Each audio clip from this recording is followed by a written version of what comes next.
eles vão implodindo, caindo, igual a um isopor que vai se aproximando do fogo, ele vai se derretendo. Agora, apague a luz da sua alma. Eles, a 30 metros de distância, sopram em cima de você, você cai. Mas eles não precisam fazer isso, eles vêm para junto, porque você perde a sua capacidade radiante, as suas defesas vibratórias, eles dominam. Aí alguém vai dormir. Teve um dia terrível, chateou-se 15 vezes, mandou 20 pessoas para aquele canto, teve raiva de pai, mãe, tio, vizinho, Deus, Jesus, blá, blá, blá, blá, blá, desejou mal, triste, chateado, blá, blá, blá, blá, blá, aí vai dormir, cheio dessa energia, não acende a luz da sua alma nem por um segundo, dizendo: Jesus, eu sou um desastre, me perdoe. Às vezes basta uma porcaria dessa, me perdoe, alguém ensina. A luz da alma da gente dá um relâmpagozinho, esse relâmpago já afasta muita besteira. Nem isso a gente faz. Aí, quando o espírito sai, aí está lá a turma trevosa.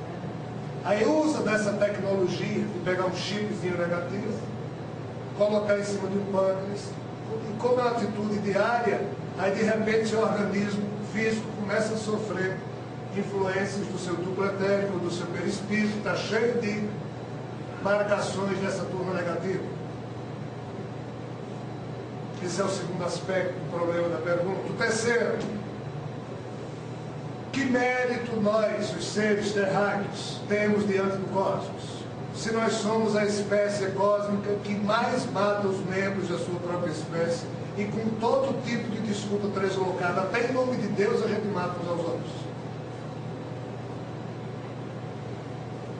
Então, qual é o problema se a Terra é um mundo desgarrado, desconfederado, entregue a um bando de loucos que não sabem respeitar a vida, não respeitam uns aos outros, não respeitam o planeta, não respeitam os animaizinhos, vivem matando, vivem destruindo? Qual o problema de uns piratinhas cósmicos, que não são tão evoluídos assim, chegarem perto da Terra e dizer: oh, a gente precisa tanto de um conjunto celular que está presente lá naquele tipo de vegetação para a gente ajudar o nosso mundo? Não tem nenhum problema se a gente pousar e praticar esse extrativismo vegetal. Aí chega outro e precisa de plasma sanguíneo para fazer uma experiência. Oh, olha só, a espécie pensando desse mundo leva macaquinhos, ratos para laboratório, fazem todo tipo de experiência com a desculpa de que é para salvar a raça humana. Mas o pior, eles matam eles mesmos, não dá nem experiência. Qual o problema de eu chegar e tirar uma vaca, arrancar um pedacinho da perna e levar? Então, sob a perspectiva cósmica, como a Terra é um mundo de ninguém, existem sim equipes de civilizações extraterrenas que não são muito evoluídas sob a perspectiva espiritual, e como a Terra é um mundo largado, a história da Terra é toda essa.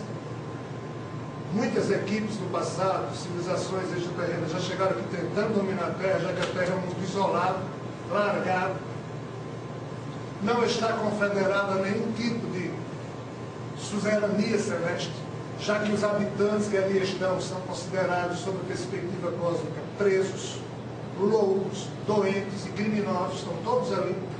Não tem problema nenhum para uma equipe dessa chegar e... Qual o problema da equipe dessa chegar e pegar um dos criminosos, membros da espécie Homo sapiens, levar para dentro disso, fazer as experiências, devolve depois? Qual o problema? Qual o merecimento que nós teríamos sob a perspectiva cósmica para impedir ou exigir? Deus não pode deixar uma coisa dessa acontecer. Deus não se mete. Deus respeita a estupidez de todos os seus filhos e filhas, por mais que Ele nos ame. Se Ele não respeitasse, qual mérito teríamos nós para evoluir? Se Deus fosse fazer assim: pronto, Rogério agora é um santo, deixou de ser imbecil, que mérito meu espírito teria?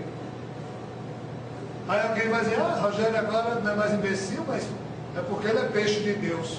Por que é que Deus também não faz isso comigo? Aí quer dizer, Deus iria nos transformar todo? Isso não é assim, pessoal. O Pai amantíssimo respeita amorosa e plenamente a todos os filhos e filhas que Ele, por amor, criou.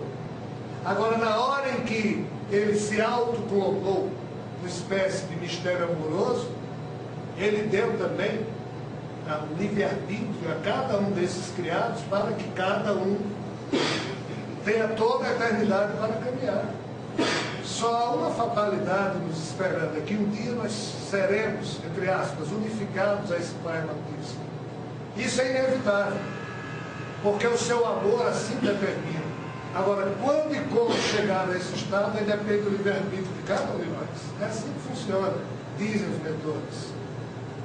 Então, infelizmente, se tem um ET que não é tão evoluído assim e que chega na Terra e pretende fazer uma experiênciazinha, faz. E fará até o momento em que esse mundo seja reintegrado na convivência cósmica, tendo seus habitantes o mínimo de discernimento e merecimento espiritual para que isso assim seja. Mas enquanto estiver desgarrado, ocorrerão sim problemas desse tipo. E o pior, somente agora é que está sendo desenvolvido, agora que eu digo, de algumas décadas, algo que se chama apometria, que é uma técnica espiritual, uma espécie de medicina espiritual de fluidos. E aqui entre nós tem o Yannick, alguém que estuda isso com profundidade em cima da média, e já escreveu uns bons, cerca de uma dezena de livros sobre o assunto, livros esses que serão publicados em breve. É uma técnica espiritual que é a única defesa, tecnicamente posta, que a espécie Homo sapiens tem para se defender dessa guerra de guerrilha que é travada nos ambientes espirituais. E mesmo a Terra sendo reintegrada, o que vai restar do que até hoje está posto deve durar ainda uns 2 séculos em termos de realidade, os ambientes espirituais astrais mais próximos à esfera dos encarnados. Essa técnica apométrica deverá ser utilizada ampla e largamente, pois é o único instrumento que a gente tem para atuar do lado de lá, tirando esses chips que estão não no nosso corpo, mas no nosso corpo espiritual, desarticulando certas tecnologias armadas ou construídas em certos ambientes. Quer dizer, é um assunto totalmente ou aparentemente doido para os padrões do raciocínio da espécie humana encarnada. Mas isso é a verdade. Só que é uma verdade que para a gente ainda não se prova, que parece uma ficção. Então isso aqui não é nem questão de obsessão, é guerra de guerrilha mesmo que está sendo traçado na espiritualidade. Mas a obsessão, que é quando a gente aniquila as nossas defesas espirituais e fica propenso a receber esse tipo de encosto, aquele encosto, fulano está com encosto, o popular encosto, é nesses encostos que as feridas espirituais surgem e a partir daí a propensão a vírus e bactérias e chips espirituais se congregando. O problema é seríssimo porque você fica à mercê desses seres e nada pode ser feito. O nada aqui é uma forma de expressão apenas em benefício desses seres, a não ser que eles minimamente acendam a luz da alma. O ato de pedir ajuda em pleno desespero já é uma atitude de querer acender a luz da alma. Então, infelizmente, essa realidade existe, ela é séria, mas nós não temos ainda maturidade espiritual para tomar conhecimento profundo disso, senão a gente enlouquece de medo. Por isso que somente agora, depois da revelação espiritual, é que certas técnicas para lidar com esse fenômeno, com essa fenomenologia, estão sendo ofertadas ao mundo, e a apometria é apenas um dos primeiros passos desse processo. A respeito do Apocalipse, diversos autores espíritas e espiritualistas colocam como interpretação principal do Apocalipse sendo uma revelação acerca dos períodos culturais da Terra. Eu vejo também assim, vejo em parte, mas percebo que é muito mais uma divulgação e uma revelação a respeito do retorno do Mestre. A gente pode afirmar então que seria essas duas interpretações ou algo mais profundo que está encerrado ali no Apocalipse, que a gente ainda não tenha percebido e não tenha chegado o momento para a gente ainda perceber.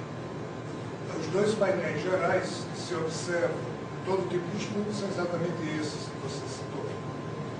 apesar de que o segundo é muito mais importante que o primeiro. Mas encerra o Apocalipse